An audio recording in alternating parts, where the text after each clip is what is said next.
جب رزق تنگ ہونے لگے صدقہ دے کے رب سے کاروبار کر لو، صدقے سے تمہارے رزق میں اضافہ ہوگا۔ یہ رب کا وعدہ ہے اور اللہ کے وعدے جھوٹے نہیں ہو سکتے۔ رزق کی برکت کا ایک اور بہت بڑا ذریعہ النکاح ہے۔ فرمایا اگر تم نکاح کرو گے، تم فقیر ہو وہ تمہیں غنی کر دے گا۔ لوگ کہتے ہیں بچہ پیروں پہ کھڑا ہو لے تو پھر نکاح کریں گے، اللہ کہتا ہے تم نکاح کرو ہم پیروں پہ کھڑا کر دیں گے۔ ہمارا فلسفہ اپنا ہے، اس کا حکم اپنا ہے۔ وہ کہتا ہے ابھی تو یہ اپنے لیے نہیں کماتا تو جو آئے گی اس کو کہاں سے کھلائے گا؟ میاں جس نے آنا ہے اس نے اپنا رزق لے کے آنا ہے۔ تو بچوں کی شادیاں کرو، اگر وہ جوان ہو گئے رزق نصیب ہو۔ اپنے اہل خانہ کو نماز کے حکم دینے سے رزق بڑھتا ہے، کیونکہ جو صبح کا وقت ہوتا ہے یہ رزق کے بٹنے کا وقت ہوتا ہے، اور جس گھر میں صبح کے وقت لوگ سوئے ہوئے ہوتے ہیں وہاں بے برکتیاں ہوتی ہیں۔ تو طلوع فجر سے لے کر کے طلوع آفتاب تک اپنی اولاد کو، بیوی کو، بچوں کو نہ سونے دیں۔ اس وقت رزق بٹنے کے لمحے ہوتے ہیں۔ کثیر دعائیں مانگیں، تلاوت کلام مجید پڑھیں، اور نماز فجر مرد حضرات مسجدوں میں جا کے باجماعت ادا کریں، اور گھروں میں جو ہے وہ بیٹیاں بہنیں مصلے بچھا لیں، تو اللہ کی رحمتوں کا نزول ہوگا۔ اب ایک حدیث میں رزق کے اضافے کا ایک اور نسخہ ارشاد کیا گیا۔ میرے حضور نے فرمایا جو شخص یہ چاہتا ہے کہ اس کے رزق میں برکتیں ہو اور اس کی عمر میں اضافہ ہو تو وہ اپنے رشتہ داروں کے ساتھ سلوک اچھا کرے۔ رشتہ داروں کے ساتھ اگر اچھا سلوک کرو گے تو پھر تمہارے رزق میں برکت ہو۔ غریب ہیں تو ان کی مدد کرو، ان کی بیٹیوں کی شادیاں اپنے ذمے لے لو اگر اللہ نے آپ کو وسعت دی ہے، ان کی پریشانیاں بانٹ لو، ان کا قرضہ ہے تو اتارنے کی کوشش کرو، ان کو مشکلات سے نکالنے کی کوشش کرو۔ تم ان کو مشکلات سے نکالو گے، اللہ تمہیں مشکلوں سے نکالے گا۔ تمہارے رزق میں بھی برکتیں ہوگی اور تمہارے مال میں بھی برکتیں ہوں۔ فرمایا بہتر صدقہ وہ ہے جو ناراض غریب رشتہ دار کو دیا جائے۔ اگر وہ پھنس گیا ہے، مجبور ہے، ناراض ہے، تو اس کو اگر دیں گے تمہارا نفس اس میں شامل نہیں ہوگا، تو یہ افضل صدقہ ہے جو ہر صورت میں قبول ہی قبول ہے۔ رزق کے اضافے کا ایک اور سبب الاحسان الی الضعفاء، جو کمزور لوگ ہیں ان کے ساتھ اس نے سلوک کرنا۔ الانفاق علی طلبۃ العلم، طالب علموں پہ خرچ کرنا، یہ بھی رزق میں اضافے کا سبب اور ذریعہ ہے۔ وہ حضرت بابا فرید نے کہا نا چھٹا رکن دین کا روٹی ہے۔ گھر میں کچھ نہ ہو تو پھر نہ نماز اور نہ ہی دیگر امور کی لذت آتی ہے، تو یہ رزق فراواں اور وسیع اور مبارک نصیب کر دے اللہ۔ تو اس کے لیے ایک اور وظیفہ میں دیتا ہوں، اور وہ یہ کہ مغرب کے بعد 21 مرتبہ سورۃ الکوثر پڑھ لیں، کثرت ہو جائے گی انشاءاللہ۔ اول خدوشی پڑھ لیں، 5-7 منٹ لگتے ہوں گے، تو سورہ کوثر 21 مرتبہ روزانہ مغرب کی نماز کے بعد پڑھیں۔ اور اگر بہت زیادہ مسائل ہیں تو ہر نماز کے بعد پڑھ لیں، تو انشاءاللہ آپ دیکھیں گے کہ گھر میں برکتیں اترتی محسوس ہوں گی، انوار کا نزول ہوتے محسوس کریں گے۔ تو یہ وہ رزق کے اسباب ہیں، اگر ہم اختیار کر لیں تو ہم اللہ کی خاص رحمتوں کے حقدار ہوں گے۔ اگر فن سے، علم سے آتا ہو رزق، تو میاں صاحب فرماتے ہیں بے وقوفاں دے نوکر ویکھے دانش مند سے آنے۔ بے وقوفاں دے نوکر ویکھے دانش مند سیانے۔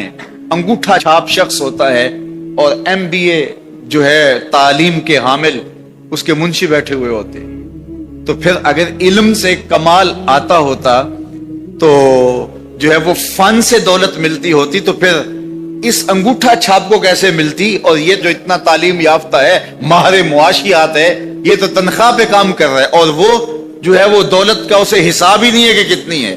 تو اس لیے اللہ فرماتا ہے کہ یہ مت سمجھو کہ یہ تمہارے فن کا کمال ہے، یہ تمہاری جو ہے وہ محنت کا نتیجہ ہے۔ اللہ فرماتا ہے اولم یعلموا، کیا انہیں نہیں پتا؟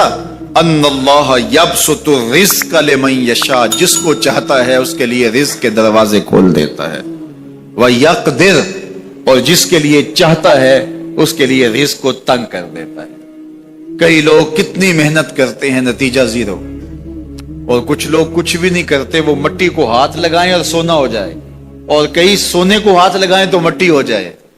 تو پھر کوئی طاقت کار فرما ہے نا،